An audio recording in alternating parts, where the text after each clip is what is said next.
Miinté, Miinté. Nous sommes le 5 mai 2025, Miinté. Et cela fait 3 mois. 3 mois que nous sommes ensemble. 3 mois que j'ai pris mon microphone et que j'ai commencé à vous parler de mon histoire, de l'histoire de Fotso Victor, mon père, et en discutant parfois de temps à autre de sujets d'actualité. Et Miinté, ce que j'ai dit dès le départ, c'était que j'avais des partis pris et que j'essayais de vous raconter une histoire qui n'est pas passée. Parce que, comme le dit Faulkner, le passé ne passe jamais, le passé n'est jamais mort. Mais dans mon histoire, dans cette histoire, il y a encore des choses qui sont pendantes et qui sont prégnantes. Il y a un corps qui n'est pas enterré. Il y a une succession qu'on a cassée. Il y a une personne en situation de handicap, ma pomme, qu'on a essayé de détruire et qu'on essaye de faire taire avec tout ce que ceux de vous qui ont un peu de doigté, de flair, peuvent sentir comme ça. Si vous avez de la culture, si vous avez de l'éducation, si vous avez même juste de la bienveillance, vous sentez bien qu'il y a quelque chose là qui ne va pas. Et vous vous posez la question, qui est en fait la seule véritable question. Qu'est-ce qui s'est passé? Qu'est-ce qui s'est passé? Qu'est-ce qui se passe? Est-ce que ce que cette femme qui parle parfois très très très très fort, est-ce que tout ce qu'elle dit n'est qu'une histoire de famille, n'est qu'une question de guerre fratricide, banale, de haine, de rancœur, de petites choses? Si oui, comment expliquer que c'est celle qui a le plus d'éducation en termes de diplôme, celle qui est handicapée qui parle? Comment expliquer cela? Est-ce qu'on peut véritablement dire, même si on reste dans le contexte camerounais, africain, que c'est la plus éduquée, entre guillemets, la plus diplômée, entre guillemets, qui parle? C'est quoi qui explique ça? C'est quoi? C'est que parce que, comme tous les handicapés, pour dire les choses à la camerounaise, elle a la malbouche? Ou est-ce qu'il y a autre chose derrière ça? Et Mianté, la question qu'il faut toujours vous poser, c'est, mais qu'est-ce qui lui est arrivé? D'où est-ce qu'elle parle? Qu'est-ce qui se passe en ce moment? Est-ce qu'il n'est pas possible que cette femme qui parle si haut, qui ose dire des choses, qui cite des noms, qui ne se cache pas, qui se met en danger, et elle-même en danger? Niente, mai est le mois de la fête des mères dans tous les pays du monde. La fête des pères n'est pas le même mois dans tous les pays du monde. En Espagne, par exemple, la fête des pères est en mars. En Espagne, par exemple, la fête des pères est en mars. Et ceux qui m'écoutent savent que j'appelle celle qui m'a mise au monde ma génitrice. Et ce mois-ci, Mianté, je vais véritablement vous raconter l'histoire de ce qui s'est passé dans cette relation. J'ai des parents, mais le fait d'avoir un handicap a rendu une histoire qui ne pouvait être que compliquée, encore plus compliquée et encore plus monstrueuse. Je pèse mes mots. Mianté, dans l'épisode d'aujourd'hui, il faut que je vous parle du handicap d'une autre manière. Parce que vous remarquerez que les commentaires les plus virulents sur toutes les plateformes, YouTube ou le podcast, est véritablement Facebook. Mais ça, c'est un peu normal. Le Facebook camerounais est toujours, comment vous dire, il sointe de merde. C'est normal. TikTok, oui. Instagram, LinkedIn, ceux qui sont les plus virulents. Soit ils vont inclure le handicap, parler de ma pomme, de ma personne, en s'attaquant mon physique, en s'attaquant à... C'est normal pour une femme, c'est normal pour une femme, c'est normal. C'est pas inhabituel, c'est courant. On va vous parler de est-ce qu'elle est mariée, qu'elle se marie et tout cela. Et ensuite, on va euh, pour parler du handicap d'une autre manière à la camerounaise et à l'africaine, vous dire elle est méchante, la haine, qu'elle se marie, elle a besoin d'amour, tout ça pour ne jamais, jamais, jamais, jamais s'attaquer à ce que je dis, entendre ce que je dis, écouter ce que je dis ou même questionner ce que je dis. Donc, il faut mienter, parler de handicap. Et ici, c'est mon talon d'Achille. Je n'ai jamais appris à parler de mon handicap. Jamais. D'abord parce que ça a été nié par ma génitrice. Ça, c'est encore un des travers du mariage polygamique. La femme qui épouse un homme qui a d'autres femmes et d'autres enfants ne peut pas lui faire un enfant en situation de handicap. Sinon, elle devient un problème. Sinon, ça devient une honte. Sinon, ça la démarque des autres de la manière la plus négative possible.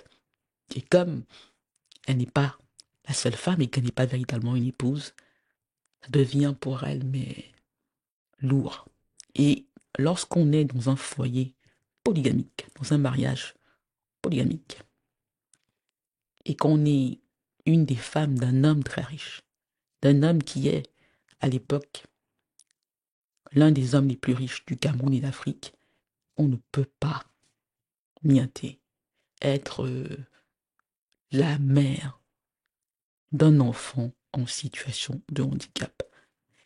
Quelle que soit la qualité de l'enfant, quel que soit l'enfant, ça ne, à partir du moment où l'enfant est handicapé, c'est un problème.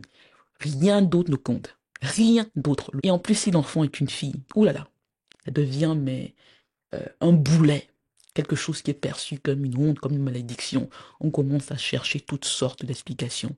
Et c'est avec le cas de ma génitrice, on commence à tout faire pour que l'argent de Fotso répare ce qui est totalement inacceptable. On ne veut pas. Comment faire ça? Donc, aujourd'hui, Nianté, rapidement, esquissé. On continuera vendredi et on fera aussi des hors-séries tout ce mois-ci pour véritablement euh, vous faire comprendre pourquoi le handicap ici, ceux qui n'en parlent pas sont complices de ce qui s'est passé. Je vais le redire, Nianté. Le handicap ici, ceux qui n'en parlent pas sont complices de ce qui s'est passé. Parce que on ne peut pas expliquer le désordre qu'il y a chez les Fotso. Le fait que celle qui parle, celle qui est plus diplômée, qui n'arrive pas à véritablement s'imposer, si on ne parle pas du handicap, si on ne parle pas du rôle que sa génitrice joue, si on ne parle pas du pourquoi sa génitrice n'est pas sa mère. Ceux qui connaissent les foyers polygamiques savent que en polygamie, la mère de l'enfant est très, très, très, très, très importante. La mère de l'enfant est très importante. Et ceux qui connaissent même les sociétés traditionnelles, les sociétés bamileke, les sociétés bandounes savent que c'est encore plus déterminant. La mère de l'enfant. Donc, si vous avez un enfant comme ma pomme qui naît dans un foyer polygamique, avec l'homme qui est considéré comme le Camerounais le plus riche du monde, et qu'il a une femme qui a une enfant en situation de handicap, miaté, c'est impossible que cet enfant-là s'en sorte sans avoir une mère. C'est impossible qu'il ne devienne pas comme ça la cible, surtout, miaté, si cet enfant fait l'effort comme ça d'être brillante. D'être brillante. J'ai dit cela dans mes interviews, dans des articles, dans mes livres. J'ai dit que j'ai fait le choix de devenir intelligente. Et quand je dis cela, c'est que je veux dire que euh, de l'école du centre à mes universités américaines, j'ai toujours compris que la seule chance pour moi de m'en sortir, même avec le nom Fotso, c'était d'être brillante. C'était d'être brillante, d'être diplômée. L'école était ma seule voie de m'en sortir. Je savais que je n'avais pas de mère. Je savais que mon père était trop occupé. Ne pouvait pas être un papa poule. Il a essayé de l'être. Il a essayé de l'être avec moi. Mais c'est pas sa nature. On ne peut pas demander à quelqu'un euh, de faire ce qu'il ne sait pas faire. Même quand il veut le faire. Et puis, il avait tellement d'occupations. Et puis, même, Nianté, quand on arrive enfin à se parler, à la fin de sa vie, il est trop tard. Il est pris dans d'autres batailles. Même lorsque je m'en mêle, il sait très bien que je me casse les dents, mais il se dit, parce qu'elle est forte, parce que elle a toujours cette chose-là, elle va s'en sortir et elle aura appris les leçons qui feront qu'elle pourra véritablement répondre à tous ces gens-là. Dans Miaté, le handicap. Vous savez, euh, dans le monde anglophone, aux États-Unis, il y a cette devise-là. Disability matters. Disability matters. Ce qui veut dire quoi? Le handicap a une importance en soi. Le handicap a une importance en soi. Lorsque j'en parle dans le contexte camerounais, africain, même lorsque j'en parle en étant une femme de couleur, une femme d'origine africaine, une femme noire, euh, on a du mal à l'entendre parce que tout de suite, quand on met le handicap devant, les gens entendent autre chose.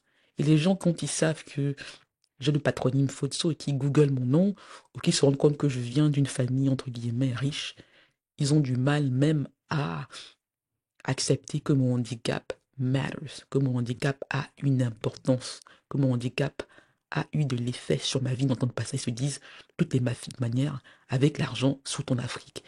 Ça veut dire quoi? Elle n'est plus handicapée, puisque son père était riche. Elle n'est plus handicapée parce que son père était riche.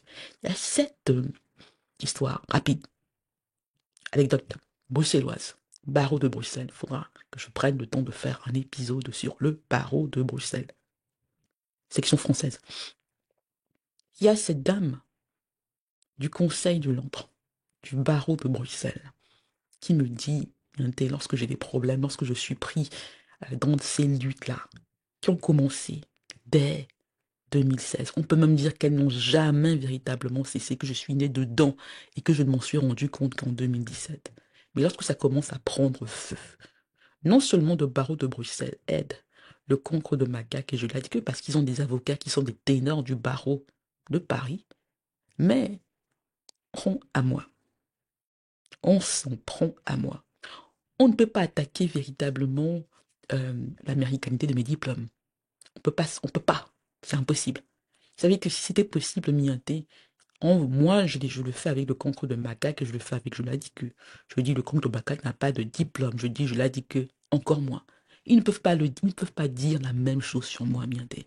Ils ne peuvent pas dire la même chose sur moi. Ils ne peuvent pas dire, elle n'a pas son Bachelor of Arts de l'Université de Caroline du Nord. Elle n'a pas son Master en Relations internationales d'American University. Elle n'a pas son JG, son Juris Doctor d'American University. Et si vous voulez si aussi vous en doutez, vous googlez.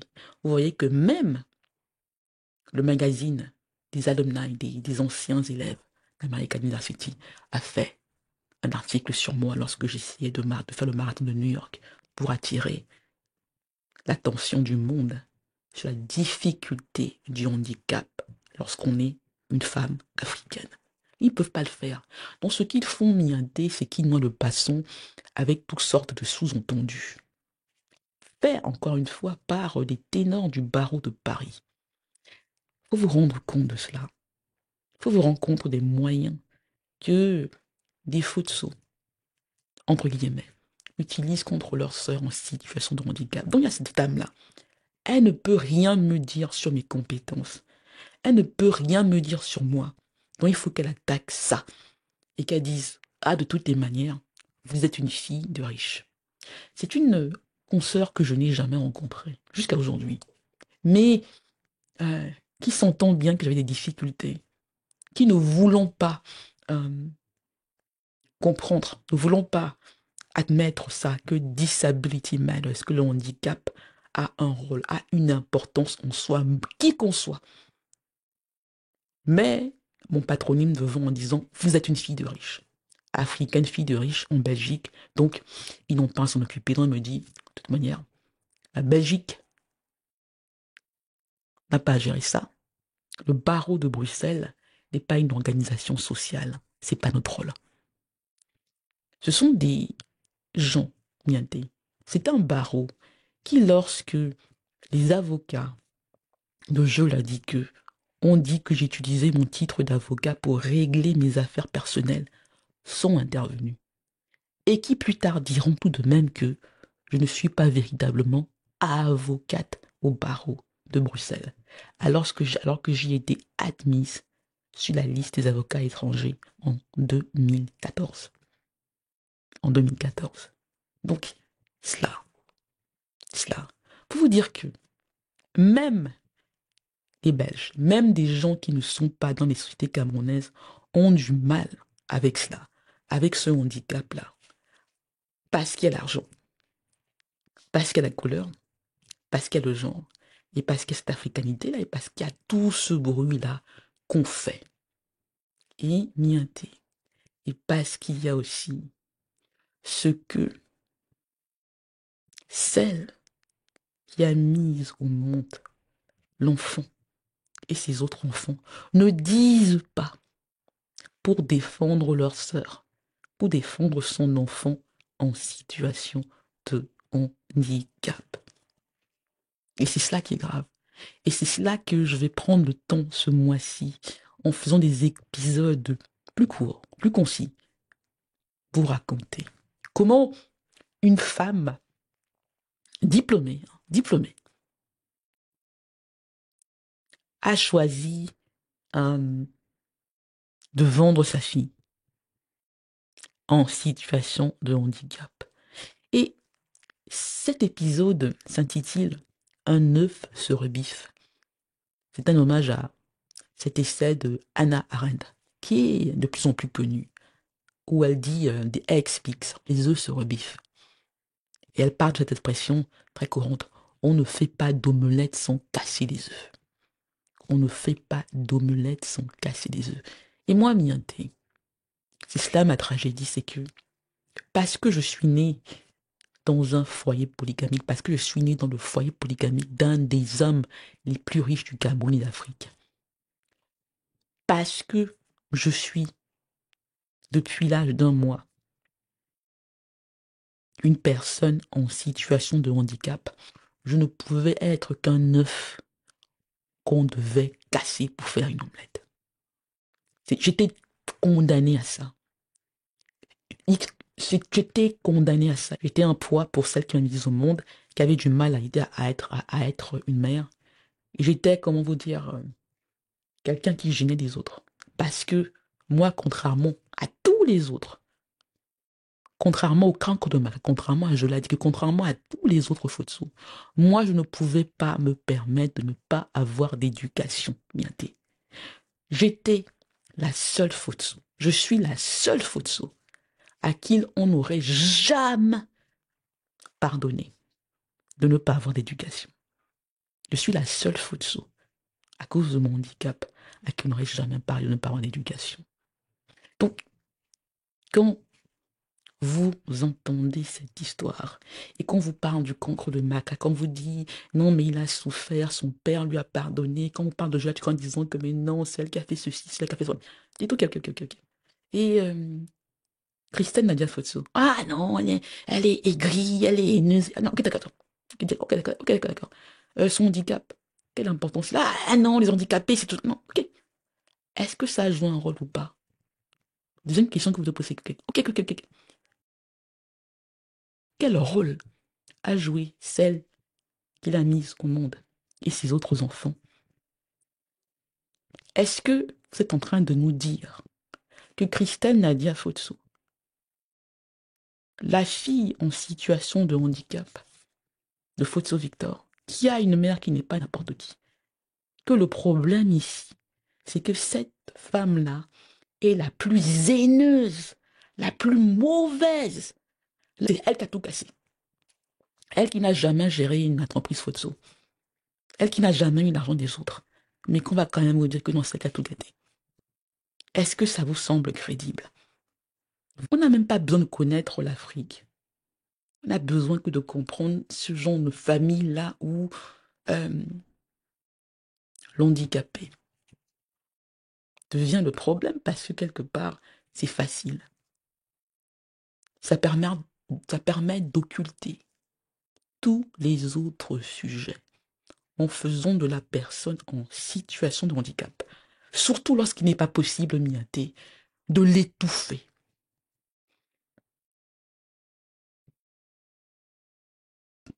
de faire d'elle le problème.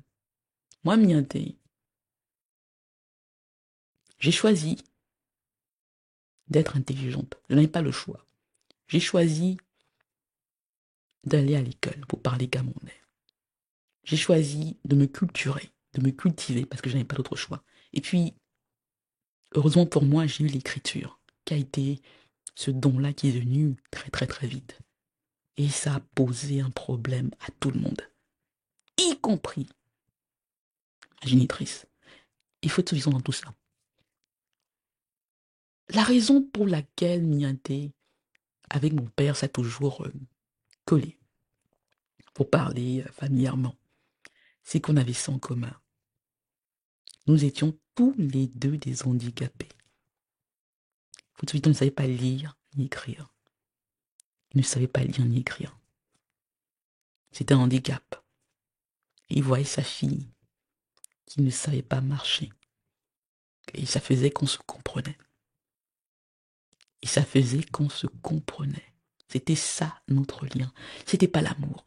Vous savez, je n'ai pas cette prétention-là. Je ne dis nullement que je suis l'enfant Fotso qui aime le plus son père. C'est pas la question. C'est pas les sentiments ici, c'est pas la question. Il y a les faits qui comptent. Il y a des vies qui comptent. Il y a des valeurs qui sont en question. Il y a le handicap et il y a cette question. Est-ce que même lorsqu'on est handicapé, on a le droit de vivre sa vie comme on le souhaite? Je vais conclure Mienté cet épisode que je choisis de faire court de cette manière. Il y a beaucoup de distractions. Il y a cette commentatrice qui insiste pour d'abord parler de la responsabilité de Fotso Victor, comme si c'était la question, comme s'il fallait commencer par là, comme si avec l'homme africain, avec la personne africaine, il faut toujours commencer par dire oui, oui, oui, oui, oui, c'est pas des victimes comme les autres. Avec eux là, c'est d'abord eux qui cherchent, c'est d'abord eux qui ont créé ça. Comme s'il faut avoir commencé par ça. La question ici, c'est est-ce que Fotso Victor avait le choix de disposer de ses biens, de sa fortune comme il le souhaitait? Beaucoup de gens font comme si ce que Fotso a fait, non, c'est un peu comme les beignets qu'on a amassés, chacun doit avoir un peu ici, comme ça et comme ça. Comme s'il n'y a pas un testament qui est là. Comme si les volontés de Fotso Victor ne sont pas connues par les gens d'en haut au Cameroun. Donc on fait comme si non, c'est pas important, il faut chacun prendre un peu comme ça, en légitimant ce que le concours de macaque, et je l'ai dit qu'on fait. Comme si les enfants de milliardaires doivent devenir milliardaires et ont droit un peu, un peu, un peu, un peu. Et comme si celui qui fait la fortune là n'a pas le droit de dire que non, non, non, non, non, non. Moi je veux que ce que j'ai fait continue. Et je veux mettre tel là et tel là. Et je ne veux pas, tout le monde n'aura pas la même manière. C'est ce que j'ai décidé, c'est comme ça. Mais on refuse ça à Foutsou Victor parce qu'on dit bon, est-ce que c'est vraiment lui? Il ne savait même pas ce qu'il faisait. Ce n'est pas lui qui a fait ça. De toutes les manières, c'est un illettré, c'est un analphabète. Il n'a pas cette légitimité-là. Il n'a pas le droit de disposer de son empire comme il le souhaite. C'est aussi cela. La deuxième question dans toutes ces affaires-là, c'est Christelle Nadia Fotso. On estime que je ne suis pas une Fotso comme les autres, que le cancre de macaque. Et je l'ai dit que, même si ils ont fait ce qu'ils ont fait, ils sont plus Fotso que moi, parce qu'eux ne sont pas handicapés. Et parce qu'ils ne sont pas handicapés, Je vous le montre bien. Je n'arrive pas à appeler celle qui m'a mise au monde, ma mère. Est-ce que vous savez ce qu'elle a fait, Nianté, quand Fotso est mort? Alors qu'elle n'a même pas pu assister à mon amputation, alors qu'elle n'a pas pu me soutenir lorsque j'ai décidé, Nianté, de me faire amputer pour essayer d'avoir une vie personnelle normale. Est-ce que vous savez ce que celle qui m'a mise au monde a fait? Elle a choisi de se substituer à sa fille en situation de handicap qui est écrivaine, qui est avocate au barreau de Washington, D.C., en disant je suis la mère, c'est moi qui décide. Elle ne sait pas, moi je vais choisir pour aller. Oui, c'est moi qui vais, c'est moi qui assume. Le Cameroun a permis cela parce que ce quelque part ça désarrangeait. Je dérangeais. Et on s'est dit, ah, on va mettre la mère là devant. Et c'est elle qui va assumer ça. Elle va parler, elle va s'entre là-bas. Donc on a essayé de tuer ma légitimité en mettant celle qui m'a mise au monde devant. En disant, ah, même si Fotso a décidé que sa fille en situation de handicap devait avoir un rôle, si sa mère ne veut pas, si sa mère dit que non, je prends la responsabilité de ça, ça compte. Le droit ne compte plus. Le handicap ici est déterminant. C'est la mère qui décide, même si elle n'a pas le parcours de sa fille. Même si elle n'a pas le parcours de sa fille. Mais le handicap, la jambe là fait que demi-faute saut, donc c'est la mère qui passe devant. Avec ses autres enfants, elle peut mettre celle-là derrière, elle va devoir ramper et les suivre. Voilà, Mianté, de quoi il est question. Je suis un œuf qui s'est rebiffé. Il faut lire cet essai de Hannah Arendt. J'ai refusé, Mianté, qu'on me sacrifie pour des gens qui n'ont même pas mon parcours, qui n'ont jamais dû faire les efforts que moi j'ai fait. Juste, Mianté, pour qu'on me parle, qu'on me considère comme une faute. Ça va pas pour qu'on dise que je suis meilleur que les autres, hein, pour qu'on me voit. Est-ce que vous imaginez, Mianté, si moi j'avais été contre Abagak, ce qu'on dirait? Est-ce que vous imaginez, Mianté, si moi je disais je l'ai dit que, ce qu'on dirait? Est-ce que vous imaginez ça?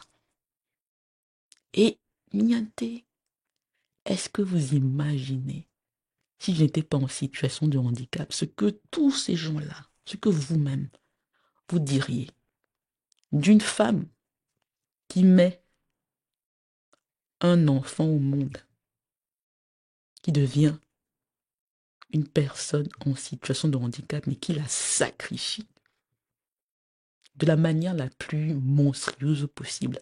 Mais ça fait comme ça. Jusqu'à maintenant, très peu de gens en ont parlé. Très peu. Vous ne savez même pas. Vous n'entendez même pas ça. Quand je dis génitrice, personne ne fait ça. Mais c'est une affaire publique, Nianté. Et ce que je vous promets, et on vient, c'est que je ne suis pas pressé. C'est ça l'avantage, Mianté, d'avoir réussi. C'est ça l'avantage, Mianté, d'avoir réussi à retourner la situation. Ce qu'ils ont essayé de faire là, ça s'est retourné contre eux. C'est que je peux prendre mon temps, Mianté, et vous raconter l'histoire. Tout ce mois de mai, je vous parle de ma génitrice. Je vous parle de photos, je vous parle de mon handicap, et vous allez comprendre. Vous allez comprendre, Mianté, pourquoi